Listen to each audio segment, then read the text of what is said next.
I'm a registered dietitian who has helped hundreds of women successfully lose weight. But that's the easy part. Keeping the weight off long term, that is where most people fail. So in today's video, I'm going to share 7 effective habits that I use personally and share with my clients to help them stay slim after reaching their weight loss goals. And let's get straight into it, because let's be real, life is too short to keep losing and regaining the same 20 pounds.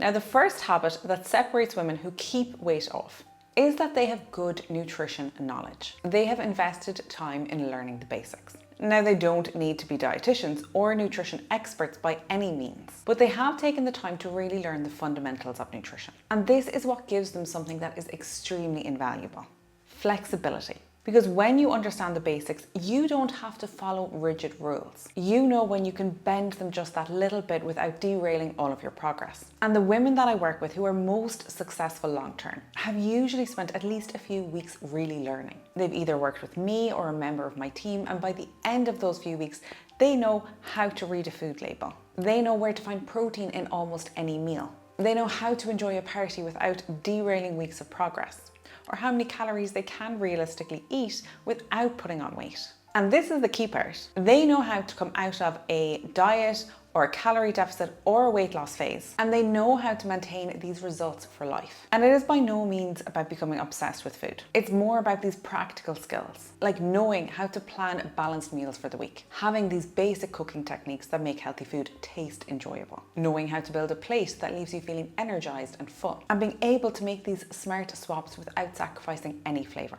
These are all lifelong skills that support their goals without leaving them feel restricted. I had this one client who used to panic every time that she had a work lunch or a work dinner coming up. She would either try to skip it completely or think screw it and overeat simply because she didn't know how to navigate it. But after a few weeks of focus working together, she knew how to scan a menu and she knew how to spot better options. She knew she could ask for the dressing on the side, or that she could still have her burger but maybe swap the chips for a side salad. And once she realized that she could still enjoy the meal whilst staying aligned with her goals, that confidence, those skills, that is what helped her keep the weight loss off long term. And this is important because life does not stop. There will always be birthdays, life events, holidays, and women who maintain their weight loss, they have not eliminated these situations. They have just learned how to handle them.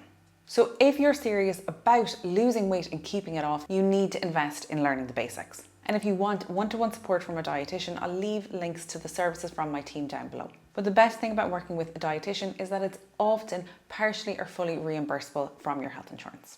Now, the next habit that separates women who keep weight off is they build their meals with protein in mind first. For me, growing up in Ireland and before I became a dietitian, I was taught that carbs were the foundation of every meal. Breakfast was either cereal or toast, and if I had a long day ahead, it was both. Lunch always had to have bread, and dinner, you guessed it, definitely had to have a good plate of potatoes. And whilst we do still need carbohydrates, this approach can make weight management very difficult. And I see this exact pattern happening over and over again with my clients. Women will come to me and say, Maria, I start the day with a bowl of healthy granola, some fruit, some oatmeal, or maybe some homemade healthy brown bread. But then they are reaching for biscuits in the office at 11 a.m. or they're craving for snacks later on in the evening whilst they're sitting on the couch. And something I'm seeing again and again lately is more women leaning towards a more plant-based diet. And while this can be fine and beneficial to your health, it can be harder to get in enough protein this way if you're not properly planning things out. And these women are often exhausted. Maybe they're snacking and grazing between meals, and they're wondering what is going wrong. And when we flip this approach to protein first, everything starts to change. Breakfast becomes a decent serving of Greek yogurt with berries or maybe with some of that granola. Lunch is a proper tuna salad or a sandwich with a decent amount of chicken inside it. And dinner is grilled salmon or tofu with vegetables and a side of potatoes. They're not the main star of the meal. And within 2 weeks of doing this, many of my clients are not thinking about those biscuits anymore. Their energy levels are stable and they're not craving snacks all throughout the day. So instead of asking, what carbs am I having? Start asking, when you sit down for a meal, where is my protein? Then add your fiber from vegetables, healthy fats, and yes, you can still have your carbs in the right amounts. So typically what I'll ask my clients to aim for is at least 20 to 30 grams of protein per meal, 8 to 10 grams of fiber and healthy fats naturally included. Now, the third habit of women who keep weight off is that they weigh themselves regularly. Think of it like checking your bank balance. If you don't keep an eye on your numbers, you're more likely to overspend. And research backs this up. People who weigh themselves regularly are more successful at keeping their weight off long term. And it's not because the scales is magic, but because it keeps you accountable and aware. The key is doing it without the drama. You're not weighing yourself to judge your worth or to have a breakdown every time the numbers fluctuate. You're doing it to gather data. And weight fluctuates daily, from water retention, hormones, sodium intake, even how much sleep you got. So the women who keep their weight off, they zoom out. They look at weekly and monthly trends, not daily up and downs. So track weekly, track daily, whatever works for you, just look at the trends and make it consistent. I personally track my weight using the 𝗬𝗢𝗧𝗔𝗟𝗪 Body Pod Analyzer, who are kindly sponsoring today's video. And I like the scales in particular because it doesn't just show my weight. It tracks both my muscle mass and my fat mass, which gives a much clearer picture of what's actually happening in the body. And that data really matters because when you're on a weight loss journey, it's not just about seeing the number on a scale going down. It's about the quality of that weight loss too. Ideally, we want to be losing fat and holding onto as much muscle as possible, because muscle plays a huge role in metabolic health, strength as we age, and long-term weight maintenance. And losing muscle, it might make the scales move faster, but it's not what we want for health or longevity. And what I like about 𝗬𝗢𝗧𝗧 is that it helps you zoom out and see trends over time. So again, instead of reacting to daily fluctuations, you can see whether you're actually making progress, where it counts, even when the scale weight doesn't move. And the scale also has handles, which means it measures from both the top and bottom of the body. And it gives a visual breakdown of muscle and fat distribution across your arms, legs, and core. And this is really useful because we all store weight differently, and seeing those changes can be very motivating. And DEXA scans, these are considered gold standard when it comes to measuring body composition, but they're expensive and not accessible to everyone. And they're not something you'd want to do regularly because they use radiation. 𝗬𝗢𝗧𝗧 gives you practical at-home insight that you can actually use week to week. And it syncs with Apple Health and Fitbit, has its own app, and even gives you AI-driven suggestions. Like sleep is a big one that it highlighted for me. So if you're somebody who likes data and wants a more informed way to track your progress, I've linked the 𝗬𝗢𝗧𝗧 Body Pod Analyzer down below. My discount code MARIALUCEY is valid for 7 days, and it stacks on top of their current sale, so you can save up to 50%. And if you're in the US, it's HSA and FSA eligible too. But back to the habit here, it's the accountability that really matters. So using a body pod analyzer, using measurements, using progress photos, you just need to find a method that works for you and stick with it. Because women who lose weight and keep it off, they don't avoid accountability, they embrace it without letting it control their day. Now, the fourth habit is simple but powerful. Women who lose weight and keep it off, they don't make themselves miserable. Because this is where so many diets go wrong. There is no successful long-term weight loss strategy that is built on restriction, punishment, or constantly feeling deprived. Because the real key to fat loss isn't motivation, it's consistency. And the key to consistency is enjoyment. So when I work with clients, it's never about, well, I can't have this, or that's off limits, or I'll be good during the week and then I'll start again on Monday. Instead, we have to focus on this abundance mindset. We start by asking, have we got enough protein? And if we don't, we add to it. We ask, have we got enough fiber? And if not, we're adding chia seeds, fruits, vegetables, whole grains. Maybe we're looking at, have we hit the right amount of calcium-rich foods for our bones today? And again, if not, we're looking at other ways to add in more yogurts or calcium-set tofu. And here's the magic part. When you're consistently focusing on adding in the good stuff first, there is naturally less room for the less nourishing stuff. So yes, women who keep weight off, they still eat their cake and enjoy themselves. They still go out for meals, but because most of their diet is built on satisfying, balanced meals, treats and meals out don't then turn into these all or nothing spirals. Food feels normal. Eating feels calm.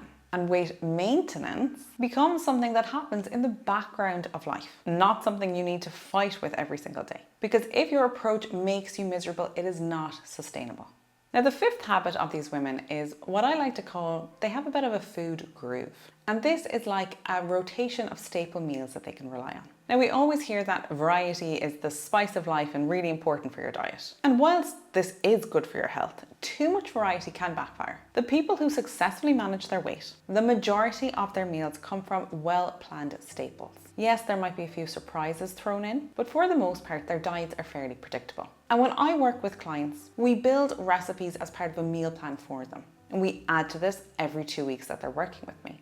And by the end of working with me for 3 months, they have almost a collection of 60 recipes that they can always fall back on and rely on.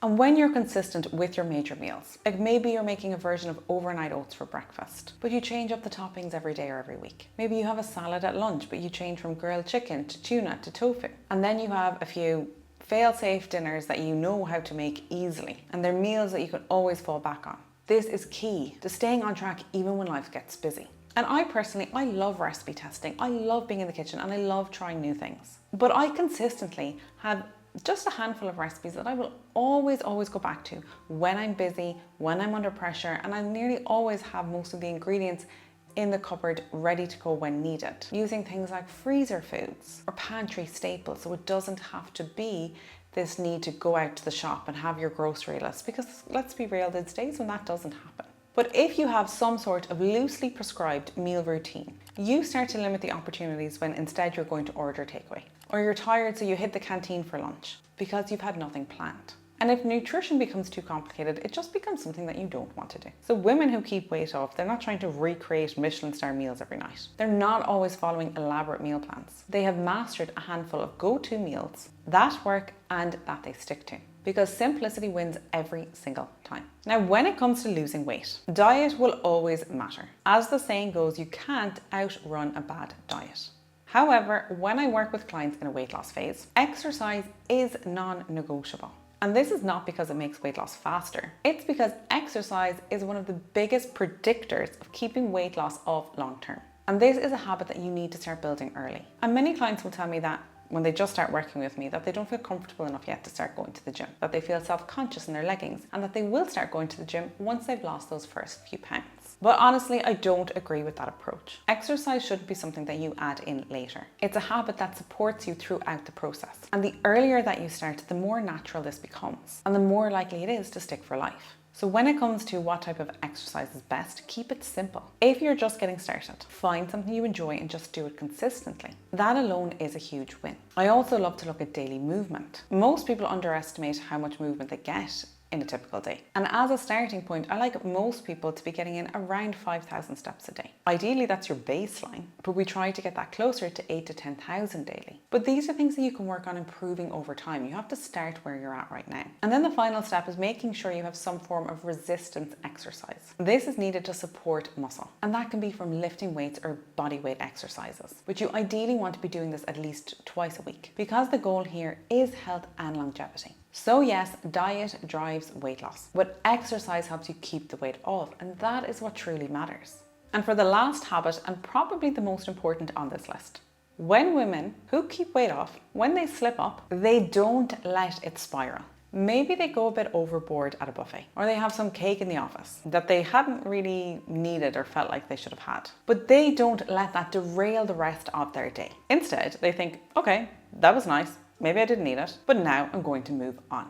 They literally get back on track at the very next meal. They don't say, okay, well, I've had one slice of cake, so I might as well have a second, because I've ruined it all now. So not the next day, not Monday, the next meal. They also don't start to restrict to try to compensate for something that they ate that they felt like they shouldn't have. Or they don't say, well, look, I've had 3 cookies, so I might as well finish the whole box. And this is where so many struggle, and I see it all of the time. Somebody can be doing really, really well, making really consistent forward moving progress. And then one thing happens, they have one chocolate and they think, well, look, I've already ruined it. So they just eat the whole box. Or they go out for dinner on Friday night, and then they decide to just write off the whole weekend, waiting to start again on Monday. And just like that, one small slip up can turn into 5 steps backwards. But women who successfully keep weight off, they do the opposite. They draw a line in the sand and they step right over it. One indulgent meal doesn't become a whole day, and one day doesn't become a whole week. They simply move on to the next opportunity to have a better, more balanced meal. because it's really not about being perfect. It's about how quickly you course correct when you're not. So to recap, these are the 7 habits of women who lose weight and actually keep it off. 1, they invest time in learning the basics about nutrition. This allows them to have flexibility instead of needing to follow rigid rules. 2, they build all of their meals with protein in mind first. 3, they track their progress consistently, either by checking their weight, measurements, or progress photos. 4, they do not make themselves miserable because that doesn't work long term. 5, they have a food groove, a small rotation of meals they can always rely on. 6, they exercise. And 7, when they slip up, they get back on track at the very next meal. These habits, practiced consistently, are what turns weight loss into weight maintenance. Now, if you want one-to-one support on your weight loss journey, I'll leave links to my team's services down below, and I also have a weight loss ebook that's like working with me for a fraction of the price. If you like this video, make sure to like, subscribe, and share it with a friend who might benefit from it too. YouTube also has another video up here that they think you would like to watch next. As always, thank you very much for watching. Stay happy, stay healthy, and I'll see you again next week. Thanks for watching.